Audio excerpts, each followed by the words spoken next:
Hello అందరికీ good evening అండి. ఈరోజు కొంచెం వర్క్ ఫాస్ట్గానే అయిపోయింది.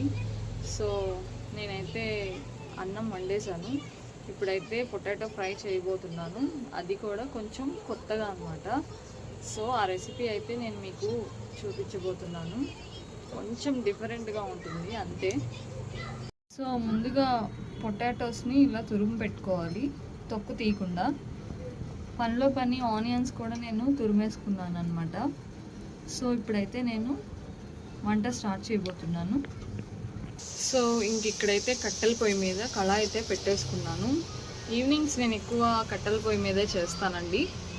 సో ఇప్పుడైతే ఆయిల్ వేసేసుకుందాం. ఫస్ట్ కూరకి సరిపడా ఆయిల్ అయితే వేసుకున్నాను. ఇప్పుడు వేడెక్కాక కొన్ని తాలింపు దినుసులు అయితే వేస్తున్నాను. అవి కొంచెం వేగాక ఆనియన్స్ అయితే వేసేస్తున్నాను. సో ఆనియన్స్ కొంచెం సాఫ్ట్ అయ్యేదాకా ఫ్రై చేసుకుంటే చాలు. సో సాఫ్ట్ అయ్యాయండి. ఇప్పుడు నేనైతే పొటాటోస్ని వేసేస్తున్నాను. మొత్తం వేసేసుకున్నానండి. ఇప్పుడు కొంచెం పొయ్యి మంట తగ్గిస్తున్నాను. సిమ్లో అయితే వేగాలన్నమాట. సో ఇలానే సిమ్లో పెట్టి వేయించాలన్నమాట. చూసారు కదా, ఒక కట్ట అయితే తీసేసాను.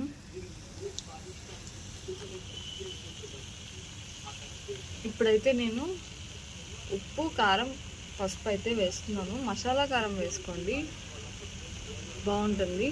కారం కూడా కొంచెం తగ్గించి వేసుకోండి.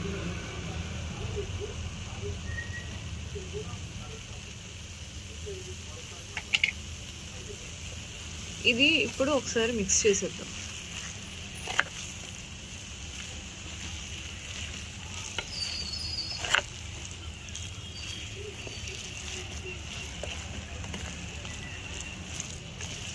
ఇది నాన్ స్టిక్లో అయితే చాలా బాగా వస్తుందండి. నేనైతే ఇప్పుడు ప్రెజెంట్ నాన్ స్టిక్ యూజ్ చేయట్లేదు.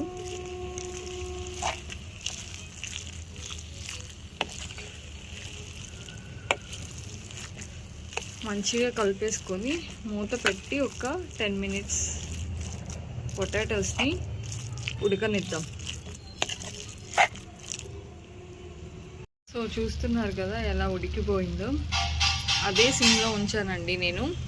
సో ఇప్పుడు దీనిలో లాస్ట్లో కొంచెం గరం మసాలా అయితే యాడ్ చేస్తున్నాను. యాడ్ చేసి ఒకసారి కలిపేసి ఒక 3 minutes అలా ఉంచేద్దాం.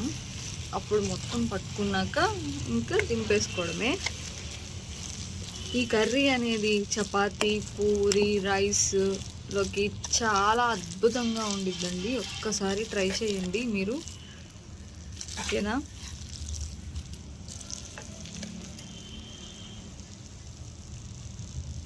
ఇది నేను ఇప్పటికిప్పుడు వంట చేస్తూ నేను ఈ వీడియో తీసి నేను పోస్ట్ చేస్తున్నానండి. దీనికి ఇంకా ఎడిటింగ్ ఏం అవసరం లేదు.